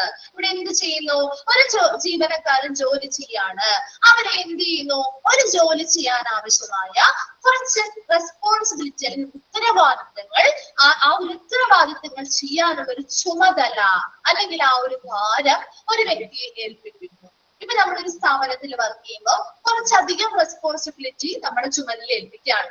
നിങ്ങൾ ഇത് ചെയ്യണം, ഈ ടാസ്ക് അല്ലെങ്കിൽ ഈ ജോലികള് ഈ പറയുന്ന റെസ്പോൺസിബിലിറ്റിയോടുകൂടി നിങ്ങൾ ഇത് ചെയ്തു തീർത്ത് തരണം എന്ന് പറഞ്ഞ് നമ്മുടെ ഒരാള് നമ്മുടെ മെയിൻ മാനേജർ അല്ലെങ്കിൽ മെയിൻ എംപ്ലോയർ നമുക്ക് തരാണ്. നിങ്ങൾക്ക് അതിനുള്ള കഴിവുണ്ട്, നിങ്ങൾക്ക് ഈ പറയുന്ന കാര്യങ്ങൾ ചെയ്യാനുള്ള ഒരു കഴിവുണ്ട്, അപ്പൊ ഞാൻ നിങ്ങൾക്ക് ഇന്ന റെസ്പോൺസിബിലിറ്റി അല്ലെങ്കിൽ ഉത്തരവാദിത്തങ്ങള് നിങ്ങളുടെ ചുമലിൽ വെച്ച് തരാണ്. അത് നിങ്ങൾ വളരെ റെസ്പോൺസിബിൾ ആയിട്ട് അല്ലെങ്കിൽ ഉത്തരവാദിത്തത്തോടുകൂടി തന്നെ ചെയ്തു തീർക്കണം എന്ന് പറഞ്ഞ് നമുക്കൊരു വ്യക്തികള് നമ്മുടെ ചുമലിലേക്ക് ആ ഒരു ജോലി തരുമ്പോ അവിടെ എന്താണ് അവർക്ക് ഒരു കിട്ടുന്ന മോട്ടിവേഷൻ എന്ന് പറയുന്നത്? നമുക്ക് ഒരാൾ ഒരു വ്യക്തികള് നമ്മളെ വിശ്വസിച്ച് ഒരു ജോലി ഏൽപ്പിക്കും, നമ്മളോടൊരു വിശ്വാസം കൊണ്ടല്ലേ അല്ലെ, നമുക്കത് ചെയ്യാൻ കഴിയും അല്ലെ എന്ന് അവർക്ക് മനസ്സിലായത് കൊണ്ടല്ലേ അവര് കൂടുതൽ ജോലി നമുക്ക് തരുന്നത് അല്ലെ. അങ്ങനെ ജോലി ചെയ്യാൻ കഴിവില്ലാത്ത ഒരാളുടെ ചുമലിൽ അവരിങ്ങനെയുള്ള റെസ്പോൺസിബിൾ ആയിട്ടുള്ള ഡ്യൂട്ടീസ് കൊടുക്കുമോ? എന്താണ്, മനസ്സിലാവുന്നുണ്ടോ എന്താ പറയുന്നതെന്നുള്ളത്? കൊടുക്കില്ല അല്ലെ. അപ്പൊ ഇപ്പോഴും അങ്ങനെയുള്ള റെസ്പോൺസിബിലിറ്റി അല്ലെങ്കിൽ ആ ഒരു പ്രതിനിധീകരിക്കുന്ന രീതിയിൽ നമ്മളെ ആ ഒരു ഉത്തരവാദിത്തം അല്ലെങ്കിൽ ആ ഒരു ചുമതല ഏൽപ്പിക്കുന്നത് എന്തുകൊണ്ടാണ്? നമ്മളിൽ ആ സ്ഥാപനത്തിനുള്ള വിശ്വാസമുള്ളത് കൊണ്ടാണ് അല്ലെ. അപ്പൊ നല്ല വിശ്വാസം അവർക്ക് നമ്മളിലുണ്ട്, നമ്മൾ നന്നായിട്ട് പെർഫോം ചെയ്യും എന്ന് അവർക്ക് മനസ്സിലായിട്ടുണ്ട്. അതുകൊണ്ടാണ് നമുക്ക് ആ ഒരു ഡ്യൂട്ടീസും റെസ്പോൺസിബിലിറ്റീസും കൂടുതൽ നമ്മുടെ ചുമതലയിൽ തരുന്നത്. അപ്പൊ നമ്മൾ എന്ത് ചെയ്യണം, അത് മനസ്സിലാക്കി അവർക്ക് നമ്മളോട് വിശ്വാസമുണ്ടല്ലോ, അവര് നമ്മളെ അങ്ങനെയാണ് നല്ല രീതിയിൽ വർക്ക് ചെയ്യുന്നത് മനസ്സിലാക്കിയിട്ടുണ്ടല്ലോ. അപ്പൊ നമ്മൾ എന്ത് ചെയ്യണം, അതിൽ മോട്ടിവേറ്റഡ് ആയിട്ട് നല്ല രീതിയിൽ കുറച്ചുകൂടി ബെറ്റർ ആയിട്ട് നമ്മൾ പ്രതീക്ഷിക്കുന്നതിനേക്കാൾ അപ്പുറത്തേക്ക് നല്ല രീതിയിൽ വർക്ക് ചെയ്യാനായിട്ടുള്ളൊരു മോട്ടിവേഷൻ ആണത്. ക്ലിയർ ആയോ? ഡെലിഗേഷൻ ഓഫ് അതോറിറ്റി മനസ്സിലായോ? ആ മൂന്നെണ്ണത്തിലും എന്തെങ്കിലും മിസ്റ്റേക്ക് എന്തെങ്കിലും മനസ്സിലാവാത്തതുണ്ടോ? സ്റ്റാറ്റസ് ആൻഡ് പ്രൈഡ് നമ്മൾ പറഞ്ഞു, കോമ്പറ്റീഷൻ പറഞ്ഞു, ഡെലിഗേഷൻ ഓഫ് അതോറിറ്റി പറഞ്ഞു. ക്ലിയർ ആണോ? ഓക്കെ ആണെങ്കിൽ ഒന്ന് റിപ്ലൈ ചെയ്തേ. മിസ്സിന് അടുത്ത ഈ ഭാഗത്തേക്ക് പോകാൻ വേണ്ടിയിട്ടാണ്. ഓക്കെ ആണ്. ഓക്കെ. നെക്സ്റ്റ് വരുന്നത് പാർട്ടിസിപ്പേഷൻ. എന്താണ് പാർട്ടിസിപ്പേഷൻ? പങ്കാളിത്തം അല്ലെ.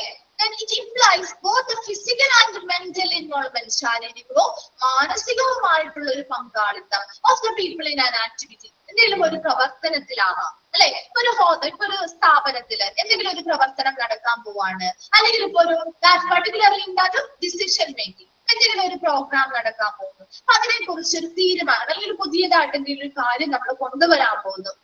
അപ്പൊ ആ ഒരു കാര്യത്തെ കുറിച്ച് തീരുമാനം എടുക്കുന്നതില് നമ്മളെ കൂടി പങ്കാളികളാക്കുകയാണ് ചെയ്യുന്നത്. ബോത്ത് മെന്റലി ആൻഡ് ഫിസിക്കലി, ശാരീരികമായിട്ട് മാത്രമല്ല മാനസികമായിട്ട് നമ്മൾ അതിലൊരു പങ്കാളിത്തം നമ്മുടെ കൂടി ഉൾപ്പെടുത്തുന്നു. അങ്ങനെ പങ്കാളിത്തം ഉൾപ്പെടുത്തുമ്പോൾ നമുക്ക് ആ ഒരു ഇതിലേക്ക് കുറച്ചും കൂടി ഇഷ്ടം തോന്നില്ലേ അല്ലെ? ആ ഒരു സ്ഥാപനത്തിനോട് കുറച്ചുകൂടി ഇഷ്ടം തോന്നും. കാരണം നമ്മുടെ അഭിപ്രായങ്ങളും കൂടി അവര് മാനിക്കുന്നുണ്ട് എന്നല്ലേ നമ്മൾ ചിന്തിക്കുന്നത്, അല്ലെ? അങ്ങനെയല്ലേ നമുക്ക് ഫീൽ ചെയ്യുക?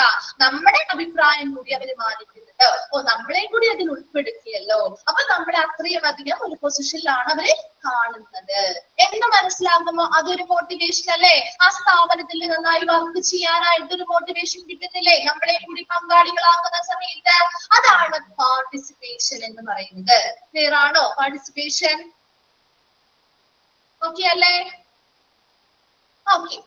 നെക്സ്റ്റ് വരുന്നത് ജോബ് എൻലാർജ്മെന്റ്. എന്താണ് ജോബ് എൻലാർജ്മെന്റ് നോക്കിയേ? It is the process of increasing the complication of the job with a view to appealing to the higher order needs of workers. ഇവിടെ എന്ത് ചെയ്യുന്നു? ഇവിടെ നമ്മൾ ജോബ് എൻലാർജ്മെന്റ് എന്ന് പറയുമ്പോൾ it is the process of increasing the complication of workers. അവിടെ work ചെയ്യുന്ന ജീവനക്കാര് ഇവിടെ പ്രത്യേകം പറയുന്നുണ്ട് job enlargement is a horizontal expansion, നേരെയുള്ള എക്സ്പാൻഷൻ അല്ലെങ്കിൽ വിപുലീകരണമാണ് of duties and task across the same organisational level. ആ സെയിം ഓർഗനൈസേഷൻ ലെവലിൽ നിൽക്കുന്നത്, അതായത് അവരുടെ ജോലിയിലോ കാര്യങ്ങളൊന്നും മാറ്റം വരുന്നില്ല. അവർ ഏത് പൊസിഷനിലാണോ നിൽക്കുന്നത് അതേ പൊസിഷനിൽ തന്നെ ആയിരിക്കും നിൽക്കുക. പക്ഷേ അവരുടെ ചെയ്യുന്ന ജോലിയുടെ കുറച്ചുകൂടി കോംപ്ലിക്കേറ്റഡ് ആയിട്ടുള്ള രീതിയിൽ അല്ലെങ്കിൽ കുറച്ചുകൂടി സങ്കീർണമായ രീതിയിലുള്ള ജോലികൾ അവർക്ക് കൊടുക്കും. ഓ, മനസ്സിലായോ? ജോബ് എൻലാർജ്മെന്റ് എന്താന്നുള്ളത്? അവരിപ്പോ ഓൾറെഡി ഒരു പൊസിഷനിൽ വർക്ക് ചെയ്തുകൊണ്ടിരിക്കുകയായിരിക്കും, എന്നാൽ പോലും അവരുടെ ഉത്തരവാദിത്തങ്ങള്, അവരുടെ റെസ്പോൺസിബിലിറ്റി, പെർഫോമൻസ് ഒക്കെ കണക്കിലെടുത്തുകൊണ്ട് അവർക്ക് എന്ത് ചെയ്യുന്നുണ്ട്? കുറച്ചുകൂടി സങ്കീർണമായിട്ട് അല്ലെങ്കിൽ കോംപ്ലിക്കേറ്റഡ് ആയിട്ടുള്ള ജോലികള് എന്ത് ചെയ്യുന്നു? അവരുടെ ആവശ്യപ്രകാരം അവർക്ക് കൊടുക്കും. അവര് പറയാണ് ഇപ്പൊ സിമ്പിൾ ആയിട്ടുള്ള, ഞാൻ ഇങ്ങനെയുള്ള ജോലിയൊക്കെ ചെയ്ത് എനിക്ക് ഇതിൽ ഓക്കെ ആയി, ഇനി എനിക്ക് എന്തെങ്കിലും ഇംപ്രൂവ് ചെയ്യാനായിട്ട് അല്ലെങ്കിൽ കുറച്ചും കൂടി അഡ്വാൻസ്ഡ് ആയിട്ടുള്ള രീതിയിൽ അവർ ആവശ്യപ്പെടുന്നതിനനുസരിച്ച് അവർക്ക് എന്ത് ചെയ്യുന്നുണ്ട്? ആ സെയിം ജോലി തന്നെ കുറച്ചും കൂടി കോംപ്ലിക്കേറ്റഡ് ആയിട്ടുള്ള രീതിയിലേക്ക് കൊടുക്കാം. അല്ലെങ്കിൽ നമുക്ക് മറ്റൊരു രീതിയിൽ പറയാം, നമ്മൾ ഒരു 6 മാസം ട്രെയിനിങ്ങിന് എടുക്കാറില്ലേ? ജീവനക്കാരെ ട്രെയിനിങ്ങിന് എടുക്കാറില്ലേ? 6 മാസത്തേക്കൊക്കെ അപ്രന്റീസ്ഷിപ്പ് പോലെ. അപ്പൊ അങ്ങനെയൊക്കെ എടുക്കുന്ന സമയത്ത് നമുക്ക് അധികം ജോലികളൊന്നും അവർ തരില്ല, അല്ലെ? അതിനുശേഷം ചിലപ്പോ 6 മാസം എന്നുള്ളത് ചിലപ്പോ അവർ എന്ത് ചെയ്യാറുണ്ട്? 1 വർഷത്തേക്കൊക്കെ എക്സ്റ്റെൻഡ് ചെയ്യാറില്ലേ? എക്സ്റ്റെൻഡ് ചെയ്ത് തരാറില്ലേ? തരാറ് എന്ത് ചെയ്യും? മാറ്റി കുറച്ചു നാളും കൂടി കൂട്ടി തരാറുണ്ട്, അല്ലെ? 6 മാസം എന്നുള്ളത് 1 വർഷത്തേക്കാവാം, അല്ലെ? അല്ലെങ്കിൽ ചിലപ്പോൾ 2 വർഷത്തേക്കാവാം. അപ്പൊ നമുക്ക് ആ ഒരു ആദ്യം പറ്റുന്ന ജോലി ആയിരിക്കും ചെയ്യുന്നത്, അതിനു കൂടി കുറച്ചുകൂടി കോംപ്ലിക്കേറ്റഡ് ആയിട്ടുള്ള രീതിയിൽ ആ പറയുന്ന ആളുകളുടെ ആവശ്യപ്രകാരമാണ് അത് ചെയ്തു കൊടുക്കുന്നത്, അല്ലെ? ആ വ്യക്തി പറയണേ എനിക്ക് ഇത് ജോലി ചെയ്യാൻ ഓക്കെയാണ്, ഞാൻ ഇവിടെ തന്നെ കണ്ടിന്യൂ ചെയ്തോട്ടെ എന്ന രീതിയിൽ ആവശ്യപ്പെടുന്നതിനനുസരിച്ച് അതേ സെയിം പൊസിഷൻ തന്നെയായിരിക്കും. പൊസിഷനിലോ കാര്യങ്ങളൊന്നും മാറ്റം വരുന്നില്ല, പക്ഷെ അവരുടെ ജോലിയിലുള്ള കോംപ്ലക്സിറ്റി, അല്ലെ, അവരുടെ സങ്കീർണത കുറച്ചുകൂടി വർദ്ധിപ്പിക്കുന്നതിനെയാണ് ജോബ് എൻലാർജ്മെന്റ്. അപ്പൊ അവർക്ക് കുറച്ചുകൂടി കോൺഫിഡൻസ് ആയി. അപ്പൊ ഞാൻ മുമ്പ് ചെയ്തിരുന്ന ജോലികള് നന്നായിട്ട് ചെയ്തത് കൊണ്ടാണല്ലോ എനിക്ക് കുറച്ചുകൂടി കോംപ്ലിക്കേറ്റഡ് ആയിട്ടുള്ളത് ഞാൻ ആവശ്യപ്പെട്ടപ്പോൾ തന്നത്. അപ്പൊ എനിക്ക് കുറച്ചുകൂടി ഇത് നന്നായിട്ട് ബെറ്റർ ആയിട്ട് ഇത് അവർക്ക് ചെയ്ത് കാണിച്ചു കൊടുക്കണം എന്നൊരു മോട്ടിവേഷൻ ഈ പറയുന്ന എംപ്ലോയീസിന് കിട്ടുന്നുണ്ട്. ക്ലിയർ ആണോ? ജോബ് എൻലാർജ്മെന്റ് ഓക്കെ അല്ലേ? ഓക്കെ. Then job rotation എന്താണ്? It indicates shifting of an employee from one job to another so as to reduce monotony or boredom. എന്താണ് ഇവിടെ ഒരു ജോബ് റൊട്ടേഷൻ എന്ന് പറയുമ്പോൾ ഇവിടെ ഷിഫ്റ്റിംഗ് നടക്കുന്നു. അതായത് എംപ്ലോയീസിനെ ഒരു ജോലിയിൽ നിന്ന് മറ്റൊരു ജോലിയിലേക്ക് മാറ്റുന്നു, അല്ലെ? അപ്പൊ സ്ഥാപനത്തിൽ എന്തിനു വേണ്ടിയാണ് ഒരു ജോലിയിൽ നിന്ന് മറ്റൊരു ജോലിയിലേക്ക് മാറ്റുന്നത്? എന്താണ് മൊണോട്ടണി ആൻഡ് ബോർഡർ എന്ന് പറയുന്നത്? എന്തായിരിക്കും? എന്താണ്? ഒരു ഏകാന്തത, വിരസത, അല്ലെ? ഒരു സെയിം ജോലി തന്നെ നമ്മൾ ഒരുപാട് നാളായിട്ട് നമ്മൾ ഒരു സെയിം ജോലി ചെയ്തുകൊണ്ടിരിക്കാം. അപ്പൊ നമുക്ക് ഭയങ്കര ഒരു ബോറൊക്കെ അടിക്കില്ലേ, അല്ലെ? ഒരു വിരസത തോന്നാം, ഒരു ഏകാന്തത തോന്നാം, അല്ലെ? ഒരേ സെയിം ജോലി തന്നെ ചെയ്തുകൊണ്ട് അതൊരു മടുപ്പ് അനുഭവപ്പെടാം, അല്ലെ? അപ്പൊ അങ്ങനെയുള്ള സിറ്റുവേഷൻസിൽ നമ്മൾ ജീവനക്കാരുടെ ജോലി എന്ത് ചെയ്യുന്നു?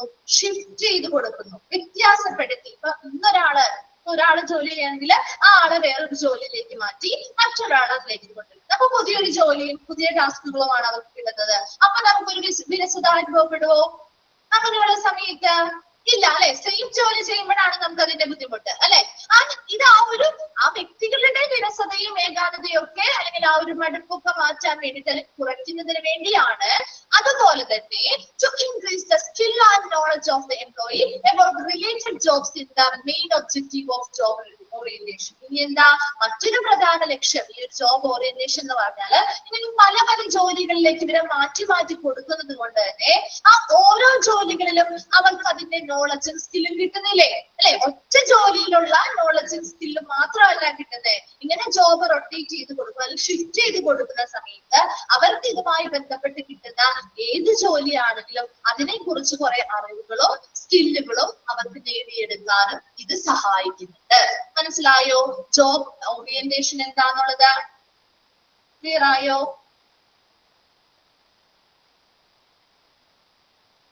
എന്താണ് ഒരു റിപ്ലൈ ചെയ്യാത്തത്? ബുദ്ധിമുട്ട് തോന്നുന്നുണ്ടോ? ഓക്കെ, നെക്സ്റ്റ് വരുന്നത് ജോബ് എൻറിച്ച്മെന്റ്. എന്താണ് നമുക്കറിയാം, ജോബ് എൻറിച്ച്മെന്റ് എന്ന് പറഞ്ഞാൽ എന്തായിരിക്കും? This form of changing or improving a job so that worker is likely to be more inspired. ഇവിടെ നമ്മൾ പ്രൊമോഷൻസ് ഒക്കെ കൊടുക്കാറില്ലേ അല്ലെ? അല്ലെങ്കിൽ ഒരു ഉയർന്ന പൊസിഷനിലേക്ക് അവരെ എന്ത് ചെയ്യാറുണ്ട്? മാറ്റാറില്ലേ? അല്ലെങ്കിൽ മെച്ചപ്പെട്ട ഒരു പൊസിഷനിലേക്ക് മാറ്റാറുണ്ട് അല്ലെ? അല്ലെങ്കിൽ മെച്ചപ്പെട്ട ഒരു ജോലിയിലേക്ക് അവരെ എന്ത് ചെയ്യുന്നു? പ്രൊമോട്ട് ചെയ്യാറുണ്ട് അല്ലെ? അതിനെയാണ് നമ്മൾ ജോബ് എൻറിച്ച്മെന്റ് എന്ന് പറയുന്നത്. അപ്പൊ ഇവിടെ എന്താ? so that a worker is likely to be more inspired. അപ്പൊ ഇങ്ങനെ ഒരു ജോലി നമ്മള് അവർക്ക് വ്യത്യസ്തപ്പെടുത്തി ചേഞ്ച് ചെയ്ത് കൊടുക്കുന്നു അല്ലെങ്കിൽ കുറച്ചുകൂടി നല്ല ഉയർന്ന പൊസിഷനിലേക്ക് അവരെ മാറ്റുന്നു. അപ്പൊ ഓരോ വ്യക്തിയും അതിൽ എന്ത് ചെയ്യുന്നു? എന്താണ്?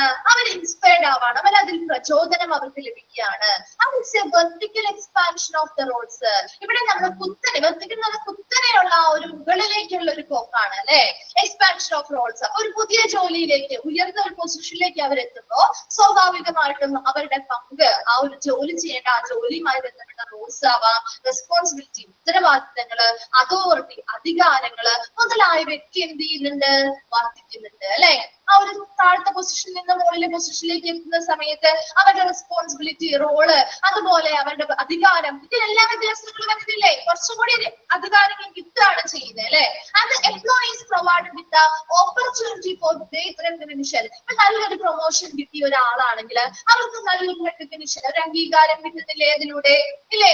ഒരു അഡ്വാൻസ്മെന്റ്, നല്ല രീതിയിലുള്ള ഒരു പ്രചോദനവും എന്താണ്? പ്രേരണയും കിട്ടുന്നുണ്ട്. ഗ്രോത്ത്, നല്ല വളർച്ചയും ഉത്തരവാദിത്തവും അതിലൂടെ അവരെ നിക്ഷിപ്തമാക്കുന്നുണ്ട്. മനസ്സിലാവുന്നുണ്ടോ? And the goal of the job enrichment is not just to make the work. ആ ഒരു സെന്റൻസ് ഒന്ന് അണ്ടർലൈൻ ചെയ്തിടാട്ടോ. The goal of job enrichment is not just to make the work more varied. വ്യത്യസ്തമാക്കാൻ, ജോലികൾ വ്യത്യസ്തമാക്കാൻ അല്ല നമ്മൾ ഇവിടെ ശ്രമിക്കുന്നത്. മറിച്ച് എന്താ? But to turn every employee into a manager. ഓരോ എംപ്ലോയിയെയും ഈ ജോബ് എൻറിച്ച്മെന്റുകൾ വഴി നമുക്ക് എന്ത് ചെയ്യാൻ പറ്റും? ഇപ്പൊ ഒരു സാധാരണ താഴെ പൊസിഷനിൽ കയറിയ ആളായിരിക്കും. ആ ആളുടെ പെർഫോമൻസ് വെച്ച് നമ്മൾ ആർക്കും ഇങ്ങനെ പ്രൊമോഷൻസ് കാര്യങ്ങൾ കൊടുത്ത് ആ വ്യക്തി എവിടെ വരെ എത്താൻ സാധ്യതയുണ്ട്? അല്ലെങ്കിൽ ആ വ്യക്തി എവിടെ വരെ നമുക്ക് എത്തിക്കാൻ സാധിക്കും? ഒരു മാനേജർ പൊസിഷനിലേക്ക് വരെ എത്തിക്കാനായിട്ട് സാധിക്കുന്ന ഒരു മോട്ടിവേഷൻ ആണ് ജോബ് എൻറിച്ച്മെന്റ് എന്ന് പറയുന്നത്. മനസ്സിലായോ? ഒരു ജോബ് എൻറിച്ച്മെന്റ് എന്ന് പറഞ്ഞാൽ നിങ്ങൾ ഇത്രയും മനസ്സിലാക്കേണ്ടത്, നമ്മളൊരു പ്രൊമോഷൻസ് ഒക്കെ കൊടുക്കുന്നത് തന്നെ അല്ലെ? ആ ഒരു വ്യക്തിയെ ഒന്നുകൂടി കുറച്ചുകൂടി ഇംപ്രൂവ്ഡ് ആയിട്ടുള്ള രീതിയിലുള്ള ഒരു ജോലിയിലേക്ക് മാറ്റുന്നു. അപ്പൊ അതുവഴി അവൻ കൂടുതൽ പ്രചോദനം ലഭിക്കുകയും അവർക്ക് നല്ല രീതിയിലുള്ള റെസ്പോൺസിബിലിറ്റി, അതുപോലെ അധികാരങ്ങള്, റോൾസ് മുതലായവ കിട്ടുകയും അവര് സമൂഹത്തിൽ കുറച്ചും കൂടി അംഗീകരിക്കപ്പെടുന്നു, അവർ കുറച്ചും കൂടി അഡ്വാൻസ്ഡ് ആകുന്നു, വളർച്ചകൾ അതിലൂടെ അവർക്ക് ഉണ്ടാകുന്നു, ഒരുപാട് ഉത്തരവാദിത്വം അവർ അതിൽ ചെയ്യേണ്ടതായിട്ട് വരും. അതിനനുസരിച്ച് അവർ പെർഫോം ചെയ്യുകയാണെങ്കിൽ ഈ ഒരു ജോബ് എൻറിച്ച്മെന്റ് വഴി ഒരിക്കലും നമ്മൾ ആ ഒരു ജോലിയെ കുറിച്ചുള്ള വ്യത്യസ്തമായിട്ടുള്ള ജോലികൾ പഠിക്കുക മാത്രമല്ല ചെയ്യുന്നത്, മറിച്ച് അവരെ നമുക്ക് പ്രൊമോട്ട് ചെയ്ത് എൻട്രി ചെയ്ത് നമുക്കൊരു മാനേജർ പൊസിഷനിലേക്ക് വരെയും എത്തിക്കാനായിട്ട് ഈ ഒരു ജോബ് എൻറിച്ച്മെന്റ് മോട്ടിവേഷൻ വഴി സാധിക്കുന്നുണ്ട്. ക്ലിയർ ആയോ? ജോബ് എൻറിച്ച്മെന്റ് ഓക്കെ ആണല്ലോ? നെക്സ്റ്റ് ക്ലാസ്സിൽ വരുന്ന സമയത്ത് ഇത്രയും ഭാഗം ഒന്ന് വായിച്ചിട്ട് വരാം കേട്ടോ. 2-3 എണ്ണം കൂടിയുണ്ട്, നമുക്കത് നെക്സ്റ്റ് ക്ലാസ്സിൽ കംപ്ലീറ്റ് ചെയ്യാം കേട്ടോ. അപ്പൊ അടുത്ത ക്ലാസ്സിൽ മിക്കവാറും നമുക്ക് ഈ ഒരു ചാപ്റ്റർ കംപ്ലീറ്റ് ആവും. ഒരു പേജ് ഒരു ഇത്തിരി കൂടി ഉണ്ടാവുള്ളൂ. അപ്പൊ അത് കഴിഞ്ഞു കഴിഞ്ഞാല് നമുക്ക് പുതിയൊരു ചാപ്റ്റർ തുടങ്ങാം. മാർക്കറ്റിംഗ് എടുത്തിട്ടില്ലല്ലോ? മാർക്കറ്റിംഗ് സ്റ്റാർട്ട് ചെയ്തിട്ടില്ലല്ലോ ആരും? മാർക്കറ്റിംഗ് ചാപ്റ്റർ ഇല്ല. ഓക്കെ, അപ്പൊ നമുക്ക് നെക്സ്റ്റ് ക്ലാസ്സിൽ ഈ ഹ്യൂമൻ റിസോഴ്സ് മാനേജ്മെന്റ് കംപ്ലീറ്റ് ആവുമ്പോൾ നമുക്ക് അതിനനുസരിച്ച് മാർക്കറ്റിംഗ് ഒന്ന് സ്റ്റാർട്ട് ചെയ്ത് വെക്കാം കേട്ടോ. അപ്പൊ നോട്ട്സ് ഒക്കെ ഉണ്ടെങ്കിൽ ഒന്ന് കയ്യിൽ കരുതാം കേട്ടോ അടുത്ത ക്ലാസ്സിലേക്ക് വരുമ്പോഴേക്കും. Okay, thank you.